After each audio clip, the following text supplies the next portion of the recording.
Assalamualaikum warahmatullahi taala wabarakatuh. Salam sejahtera. Kita bertemu lagi dalam siaran Negara CTV 29 hari bulan November, iaitu minggu-minggu yang akhir bagi minggu yang ke-19. Untuk pengetahuan saudara bahawa kami berterima kasih kerana semalam sebenarnya kita telah melepasi 60,000 rakan garasi. Antara 55 hingga ke 60,000 tuan-tuan adalah detik yang paling menyeksakan kerana kami memerlukan 3 minggu untuk mendapat lebih 5,000 follower. Kerana pada minggu yang ke 12, 13, 14 dan 15 kita mendapat mudah saja 1 minggu 5,000 follower. Tetapi pada minggu yang ke 19, 17, 18 dan 19 untuk 3 minggu kita hanya mendapat sekitar 5,200 follower. Bagaimanapun kami bersyukur Alhamdulillah kerana telah berjaya merentas satu lagi angka nisbah yang tepat, iaitu 60,000. Saya ucapkan terima kasih pada mereka yang mengikuti sesi semalam, di mana angka mencecah 60,000 semalam adalah ketika sesi berbincang dengan Gerila Kebajikan.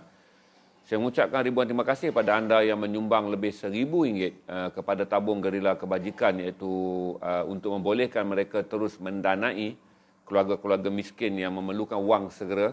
Kerana konsep Gerila Kebajikan seperti mana yang dibincangkan semalam adalah berbeza. Mereka adalah pertubuhan ad hoc.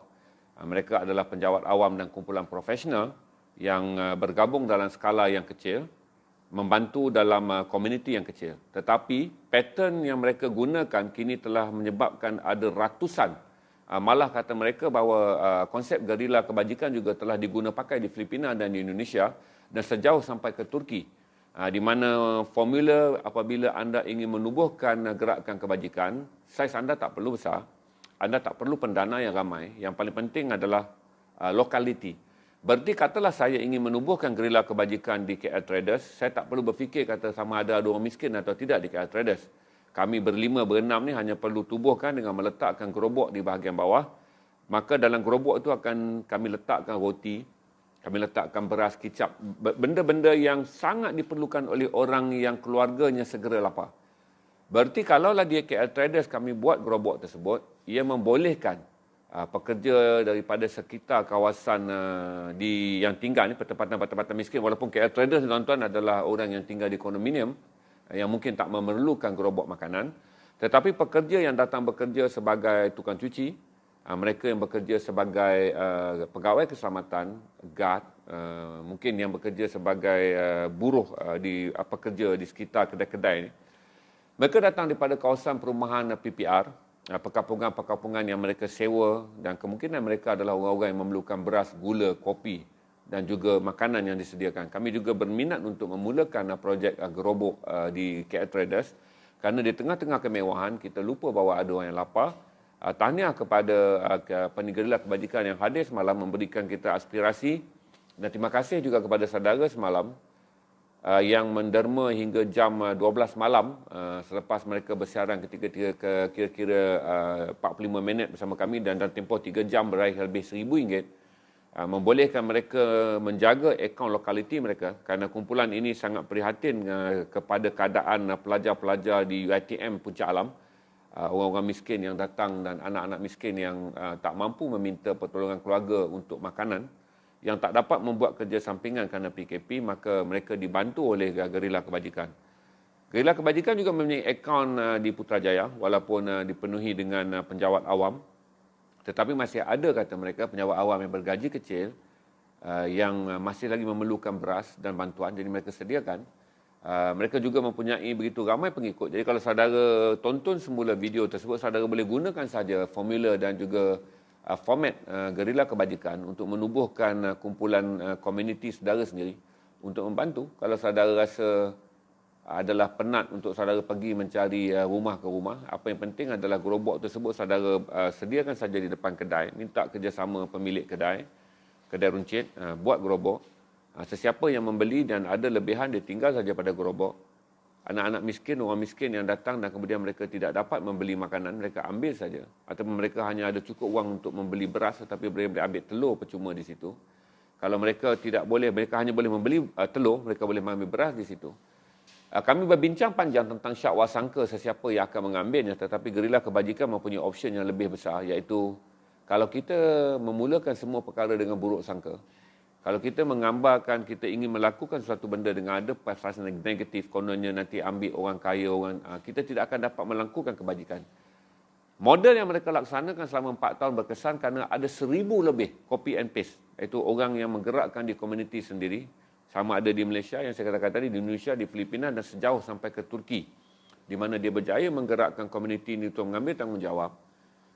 Jangan salahkan kerajaan, jangan salahkan pejabat zakat, jangan salahkan Kementerian Kebajikan. Setiap kali ada kelaparan.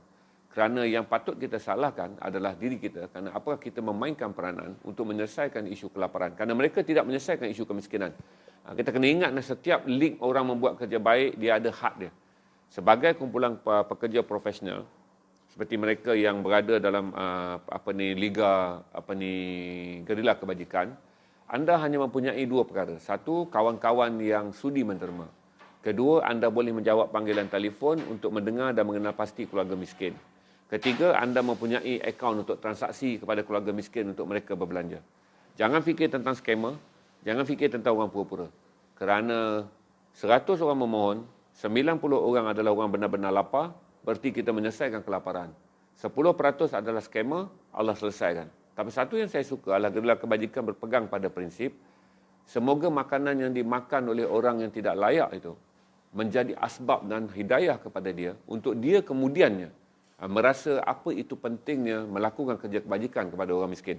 Itu permulaan yang saya mulakan untuk mengucapkan terima kasih, dan kami juga mengucapkan terima kasih kepada semua pembina Raw Denim House kerana semalam kami berjaya menyerahkan cek bernilai RM3,335, iaitu 10% daripada total jualan RM33,350 yang diperolehi pada malam bidaan barangan Raw Denim House, iaitu 100 helai jeans dan juga 200 helai t-shirt. Jadi dah dijanjikan oleh Raw Denim House, maka garasi melaksanakan amanatnya dengan menyerahkan cek bernilai RM3,335 kepada tenaga pengajar yang diwakili oleh Ustaz semalam tu untuk menerima transaksi bernilai 10% daripada total jualan. Kami juga mengucap terima kasih kepada anda yang menyokong Abang Man Lebah. Abang Man Lebah semalam juga menelefon bahawa dia telah menjual 200 botol madu. Berarti RM70 satu botol. Sale-nya semalam adalah sampai semalam adalah RM14,000 tunai. Ini yang garasi mahukan. Ini yang selalu menjadi aspirasi garasi. Kami tak begitu berkira, kami tak berkira pun airtime yang kita bagi kerana 4 jam. Berapa banyak sangat kami nak jual seluar. Paling tinggi pun sejam setengah saya pun dah letih, saudara. Dapat tempahan 33 ke 35 beg dalam satu sesi pun kami dah penat nak buat posting. Berarti dengan airtime 4 jam, kami memberikan sebahagian jumlah waktu kepada orang lain. Begitu juga malam, kami sediakan waktu untuk usahawan lain, sediakan waktu untuk berkongsian, untuk meningkatkan kualiti kita apabila kita menjadi pengikut ataupun rakan Facebook. Untuk menjadikan perkongsian dalam Facebook bukanlah semata-mata tentang jual dan beli, bukanlah tentang seseorang yang meniagakan barang dan saudara adalah pembeli yang membeli barangan. Tapi yang lebih penting adalah dalam apa juga komunikasi kita, kita menyampaikan 4 perkara yang penting, iaitu 3 adalah perkara yang perlu kita amalkan secara terbuka, iaitu sampaikan salam, berilah makan kepada orang miskin atau orang yang lapar, panjangkan silaturahim walaupun dalam dunia maya. Yang keempat, tunailah solat malam ketika orang lain sedang tidur. 3 perkara itu adalah perkara yang boleh kita lakukan. Yang keempat adalah antara kita dengan Tuhan, tapi kita mesti melaksanakan apa yang Nabi sebut tentang agamaku ini, tentang agama Islam ini, bahawa sampaikan salam, berilah makan kepada orang lapar, panjangkan silaturahim. Okey, untuk mereka yang berapa kita ada number sekarang sebelum pergi ke montaj? Kita akan ke montaj sebelum kita mendengar latest mengenai COVID-19. Semalam kita bercakap mengenai Malaysia telah menandatangani pembelian dos untuk suntikan vaksin. Semalam saya jelaskan saja secara latarnya perjanjian. Tetapi Perdana Menteri Tan Sri Muhyiddin Yassin telah membuat pengumuman rasmi bahawa angka yang saya umum semalam itu sebenarnya sekali ganda. Walaupun pada peringkat awal maklumat mengatakan 6.4 juta dos, tetapi sebenarnya bukan. Telah diumumkan oleh Perdana Menteri bahawa Malaysia membeli 12.8 juta dos daripada Pfizer, dan dos akan mula sampai pantas, iaitu pada penggal pertama tahun depan. Berarti antara Januari ke Mac kita akan menerima 1 juta dos, di mana setiap 2 dos untuk satu orang. Berarti pada Januari je 500,000 orang akan layak menerima suntikan vaksin COVID-19 di bawah jenama Pfizer dan juga BioNTech Jerman. Ini berita yang baik kerana Malaysia telah membeli 12.8 juta dos, berarti untuk 6.4 juta orang. Berarti 1 juta dos akan sampai pada fasa pertama bulan Januari hingga Mac, berarti 500,000 orang boleh disuntik. Dan saya fikir adalah pasukan Barisan Hadapan akan menerima suntikan dulu dan kemudian mereka yang berada dalam zon kritikal, zon merah. Kemudian 1.7 juta lagi, iaitu yang membolehkan 650,000 orang lagi rakyat Malaysia menerima suntikan fasa kedua adalah pada April dan Jun. 5.8 juta dos bagi membolehkan 2.9 juta rakyat Malaysia disuntik akan sampai pada Julai hingga September 2021. Manakala 4.3 lagi juta dos akan sampai pada Oktober dan November bagi membolehkan frasa perjanjian dengan Pfizer, BioNTech Jerman ni saja membolehkan 6.4 juta rakyat Malaysia menerima suntikan. Iaitu kita order 12.8 juta dos, seorang akan disuntik 2 dos, berarti 6.4 juta dos orang akan dapat. Dan Perdana Menteri telah mengumumkan semua rakyat Malaysia akan disuntik percuma. Berarti kerajaan menanggung biayanya, walaupun satu dos adalah $20, 2 dos adalah $40, totalnya adalah sekitar 170 ke 180 ringgit, tetapi belanjawan telah meletakkan pembelian dos ini di bawah bajet belanjawan memerangi COVID-19, berarti suntikan adalah percuma.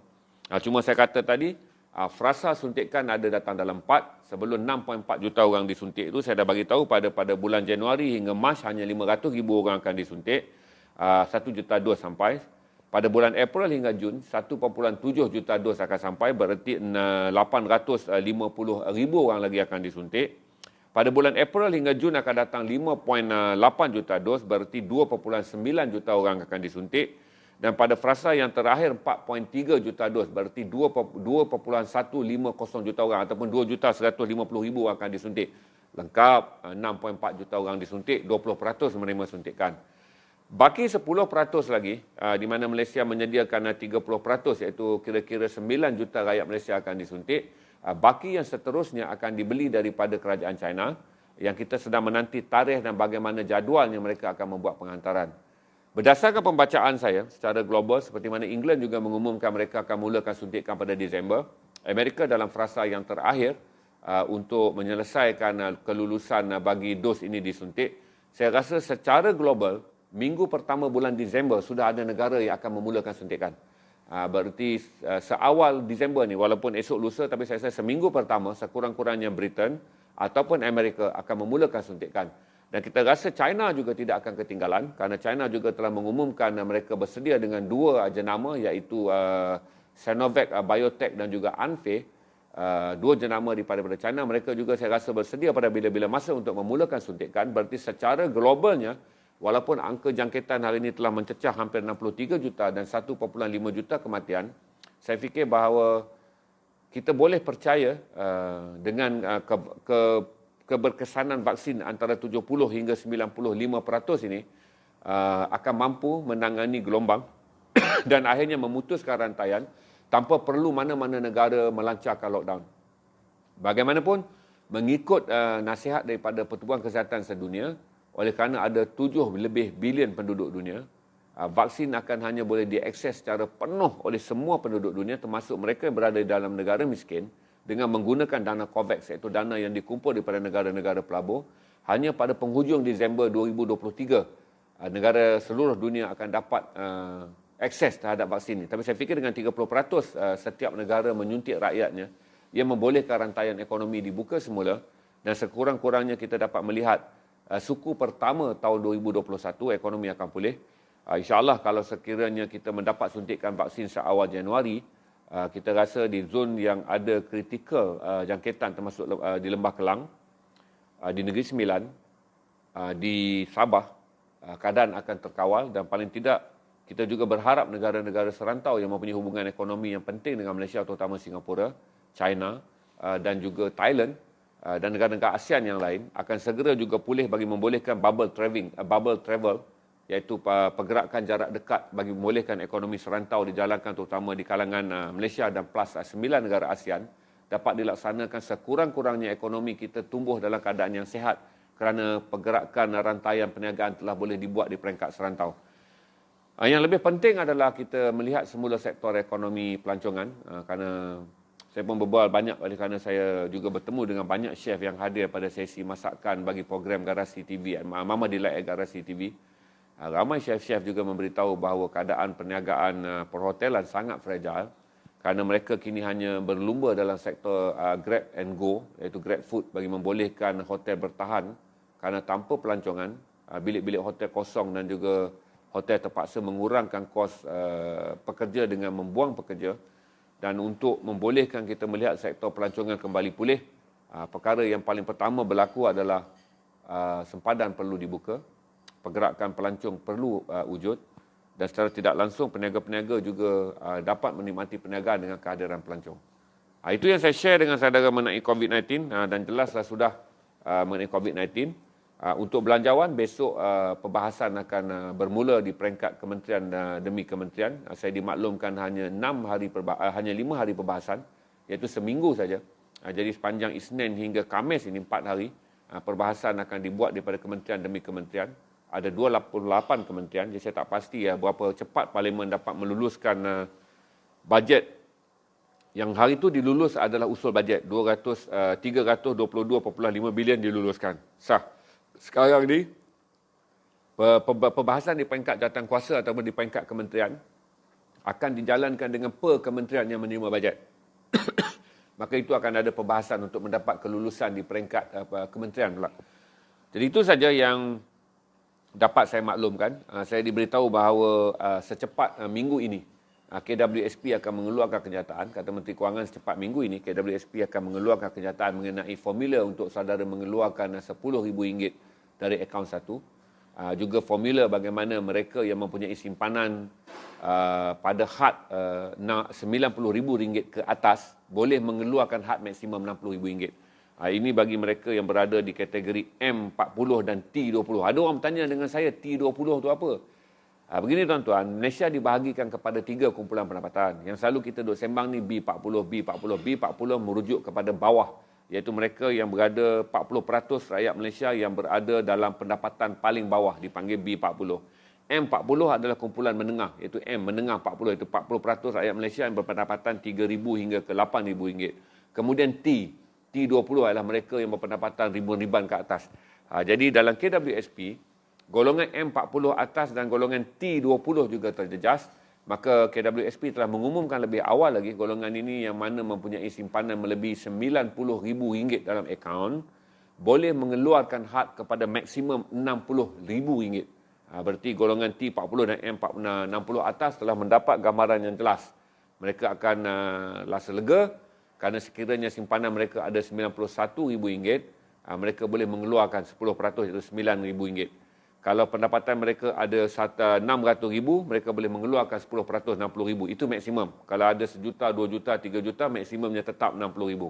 Jadi dengan ini, mereka yang berpendapatan tinggi yang kehilangan pekerjaan, mereka yang berpendapatan tinggi yang selama ini perniagaan mereka terjejas, masalah mereka telah selesai. Yang tinggal hanyalah B40 dan M40 bawah, iaitu mereka yang memerlukan RM10,000. Kita harap dalam minggu ini KWSP akan mengeluarkan berita gembira.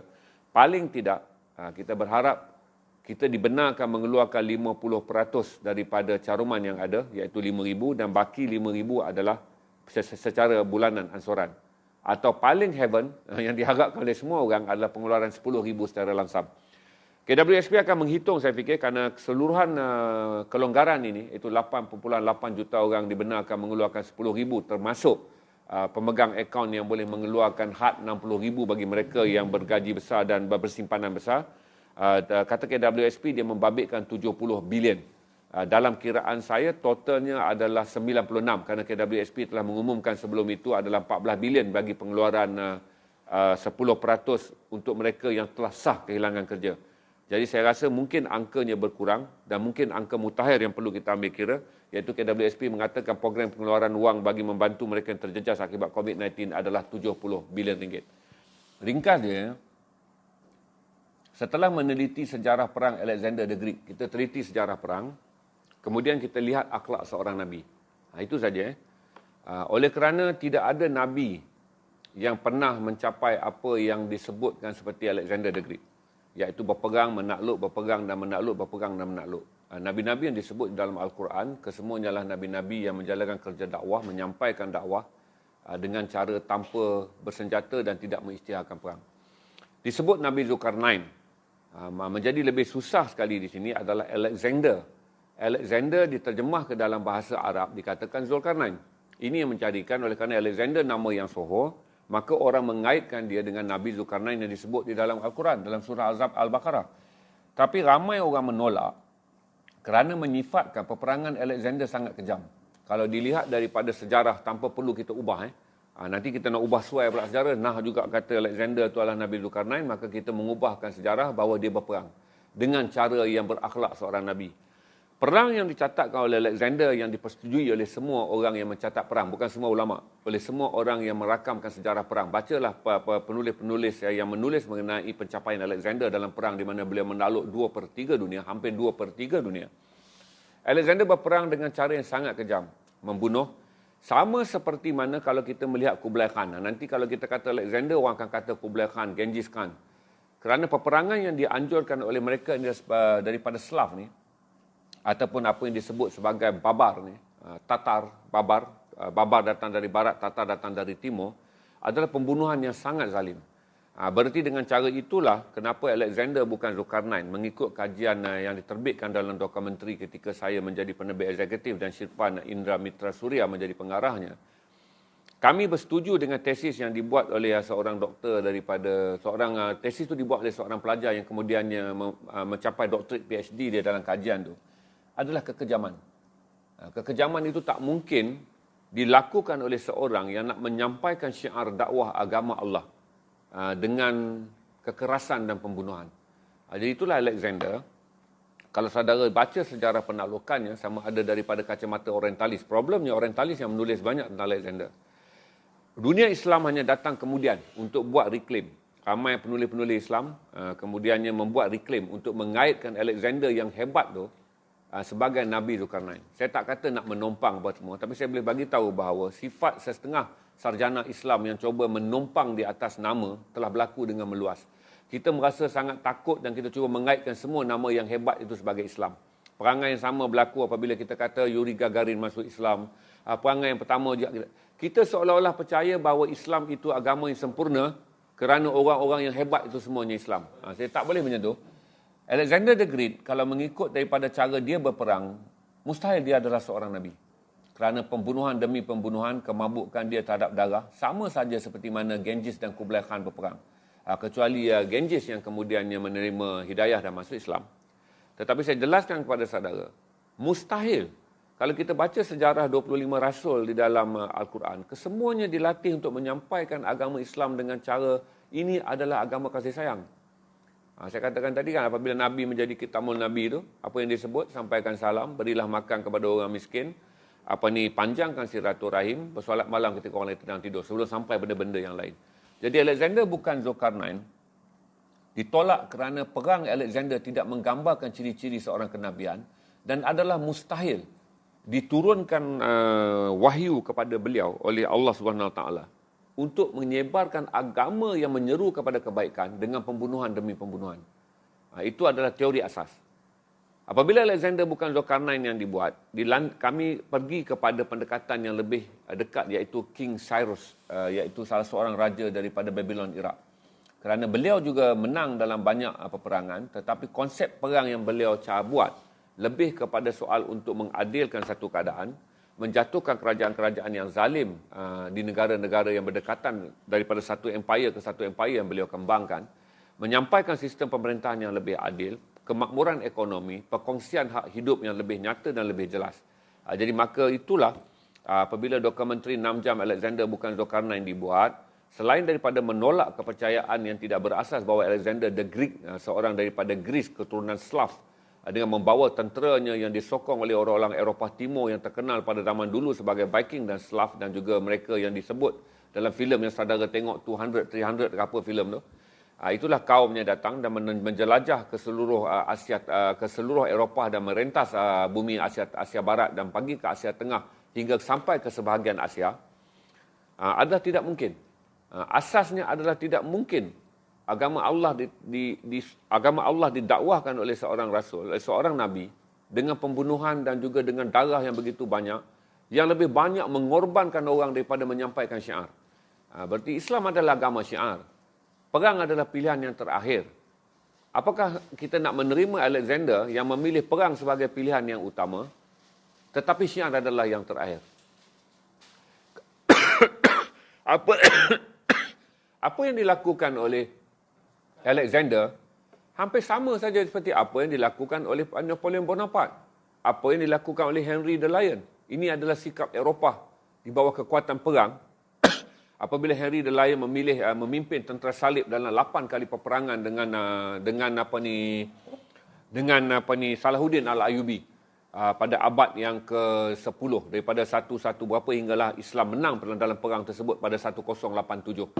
Sama saja apa yang dilakukan oleh Napoleon Bonaparte, apa saja yang sama dilakukan oleh Julius Caesar, oleh Firaun pun sama. Jadi saya tak fikir sifat-sifat dan ciri-ciri yang dimiliki oleh Alexander the Great, kita menyebutnya sebagai ciri-ciri Nabi, sedangkan ciri-ciri tersebut juga adalah ciri-ciri yang ada pada Firaun, ciri-ciri yang ada pada kezaliman Napoleon Bonaparte, ciri-ciri kezaliman yang ada kepada King Henry ketika berlaku dalam perang jihad. Saya fikir itulah asas dia. Sebab asasnya jangan balik kepada kemegahan kita bermegah kerana satu orang itu berjaya menakluk dunia. Dalam Islam bukan kemegahan. Dalam Islam adalah ketulusan syiar. Sebab itu saya selalu bagi tahu, apalah arti keganasan dan kemudian kita kaitkan dengan Islam. Sedangkan menjadi Islam itu sebenarnya menyampaikan syiar tentang kasih sayang. Bukankah agama Allah itu agama kasih sayang?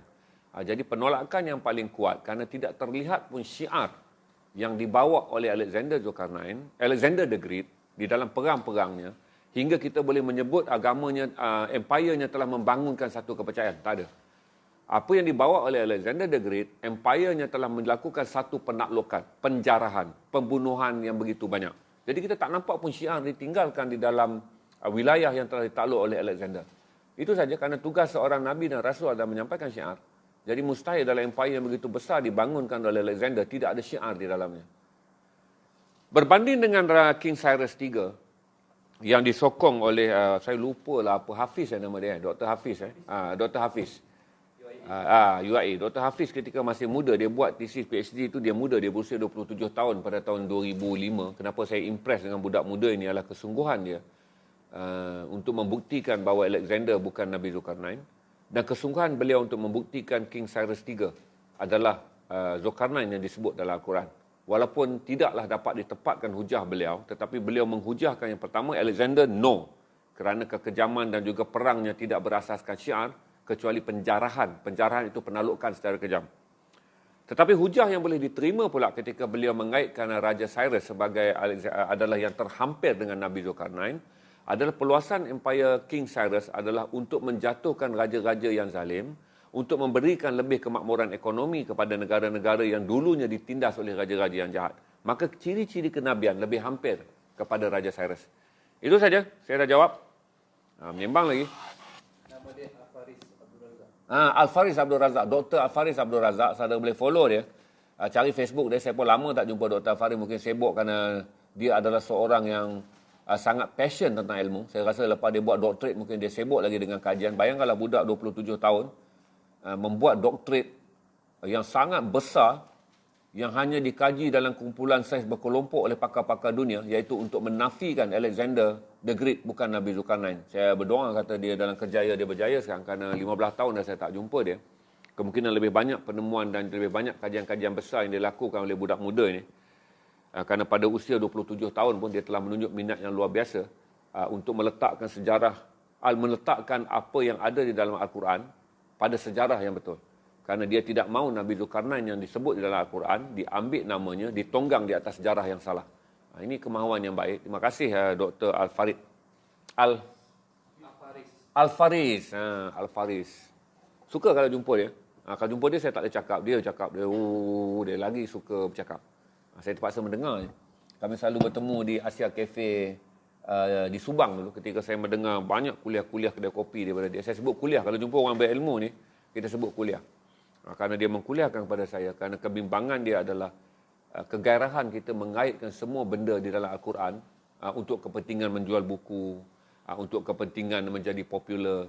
Hingga dia kata asas yang paling penting, hal-hal di dalam Al-Quran tak boleh dipetik dan dikaitkan secara membuta tuli dalam konteks sejarah.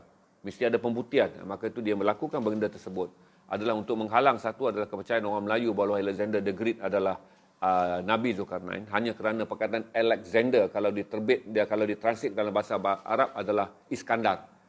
Itu yang menjadikan Zulkarnain. Itu menjadikan dia tak begitu bersetuju. Itu saja. Kita akan pergi ke jualan sekarang. Tuan-tuan jual dulu satu.